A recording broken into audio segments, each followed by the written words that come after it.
Thomas Jefferson, Life, Liberty, and the Pursuit of Everything by Myra Coleman.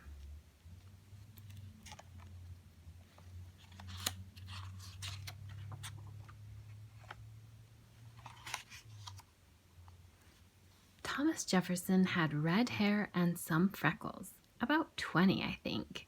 He grew to be very tall, and oh yes, he was the third president of the United States. He was born in 1743 on a plantation, a very large farm, in Virginia. What was he interested in? Everything. I mean it. Everything. He loved books. He said, "I cannot live without books." Books on history, science, philosophy, government, mathematics, music, art, and so much more. He read about shrews and shoes and bees and cheese and how to say please in French, Spanish, Latin, Greek, Italian, German, and English, of course. He was quite polite. He designed and built his home on a mountain in Virginia and called it Monticello, which means little mountain in Italian.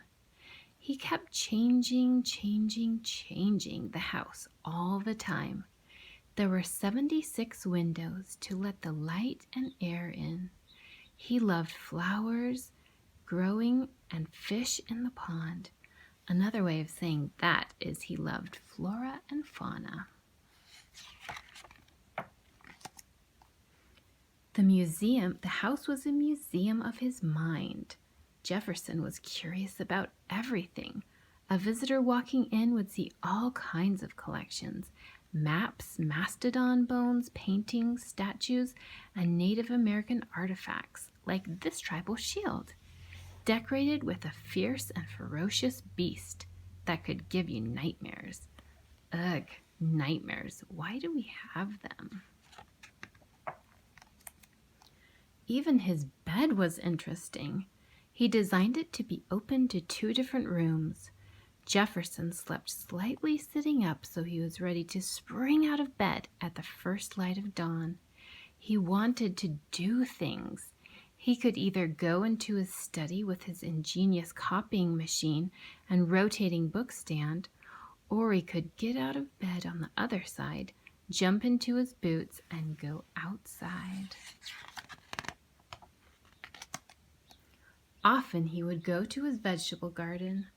Thomas Jefferson loved his garden almost more than anything.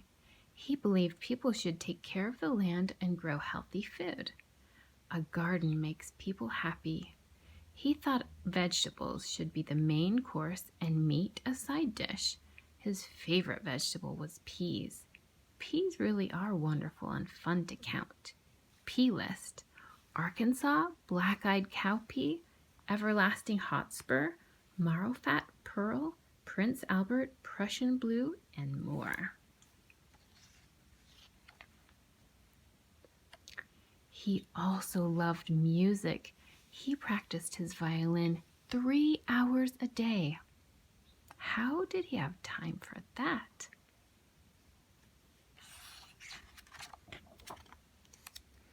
He had a good life, full of work and love.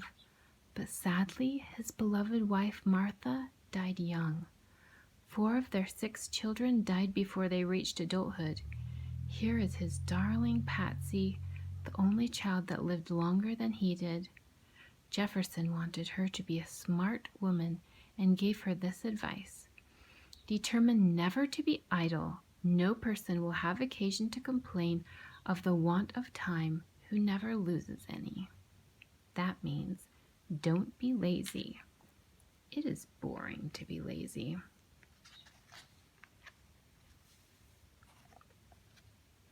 But wait, we have not spoken of the founding of America.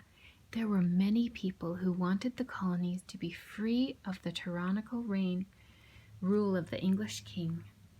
They all wanted freedom and were prepared to fight for it. The brilliant Benjamin Franklin of the crazy great hat was one of them. So was John Adams of the fiery temper. He and Jefferson were close, except when they were fighting. And of course there was George Washington, another tall redhead, but who could know under that powdered wig? He would command the army during the Revolutionary War.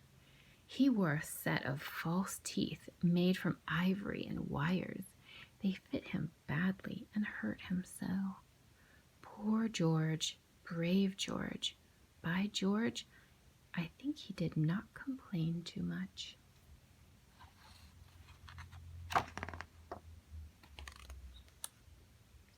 Many men met in this room in Philadelphia to debate the future. Thomas Jefferson, who was a terrible speaker but a great writer, was chosen to write the Declaration of Independence. It is one of the greatest documents ever written and a beacon of liberty for people all over the world. We hold these truths to be self-evident, that all men are created equal, that they are endowed by their Creator with certain unalienable rights, that among these are life, liberty, and the pursuit of happiness. It would be many years until most Americans were treated equally, but it was the ideal on which America was founded and it is still strived for today. The American Revolution was fought and the colonies were now independent of Britain. George Washington was elected first President of the United States of America. John Adams was elected the second President. And in 1800, Thomas Jefferson was elected third President of the United States. He was a strong leader with many ideas. He believed in separation of church and state. That means all people should be free to practice whatever religion they like. Religion should not be a part of government. President Jefferson bought land from Napoleon, the brilliant and fierce Emperor of France, and doubled the size of the United States. Napoleon needed money. It was called the Louisiana Purchase. He sent Meriwether Lewis and William Clark on an expedition to explore the land from the Mississippi River all the way to the Pacific Ocean. They traveled through wild forests and rivers and mountains for 3 years. Such brave men. They met many Native American tribespeople, including Sacagawea. She was only a teenager, but she helped guide them.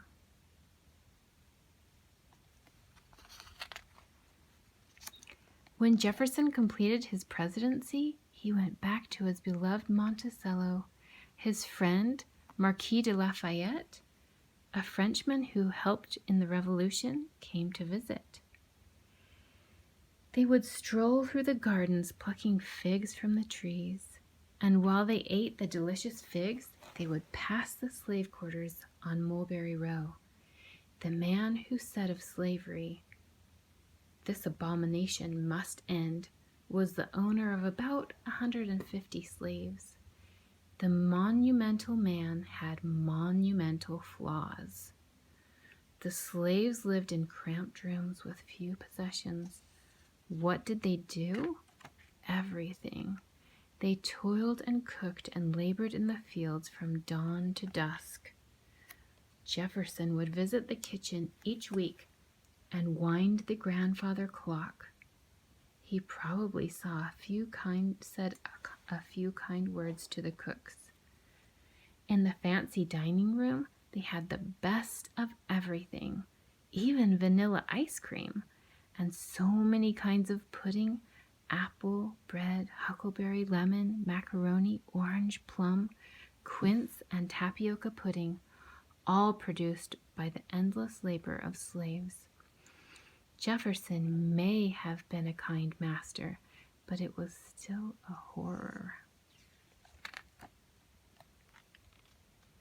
Here is Jefferson's farm book with a list of his slaves and the supplies they were given.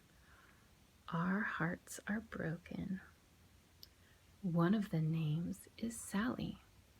It is strongly believed that after his wife died, Jefferson had children with the beautiful Sally Hemings. Some of them were freed and able to pass for white. Passing for white meant that your skin was so light you could hide the fact that you were partially black. To hide your background is a very sad thing. Perhaps people felt they had no choice in such a prejudiced land.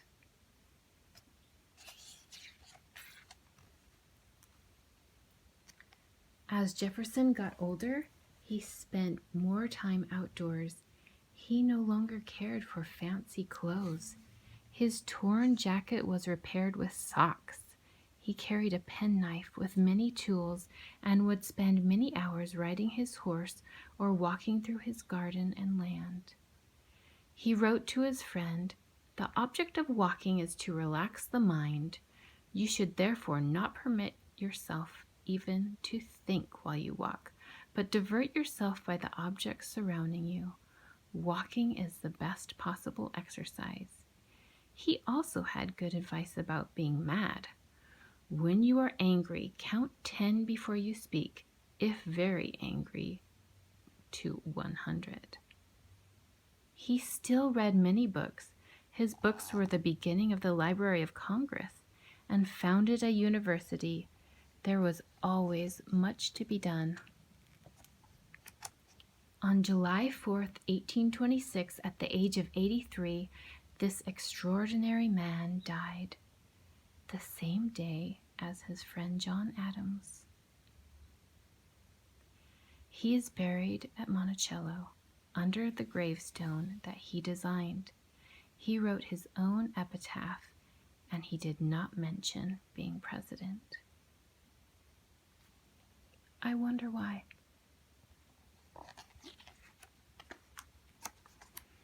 If you want to understand this country and its people and what it means to be optimistic and complex and tragic and wrong and courageous, you need to go to Monticello. Walk around the house and the gardens. The linden trees might be in bloom, filling the air with their delicious perfume. Maybe you will lie down under a tree and fall asleep thinking about life, liberty, and the pursuit of everything.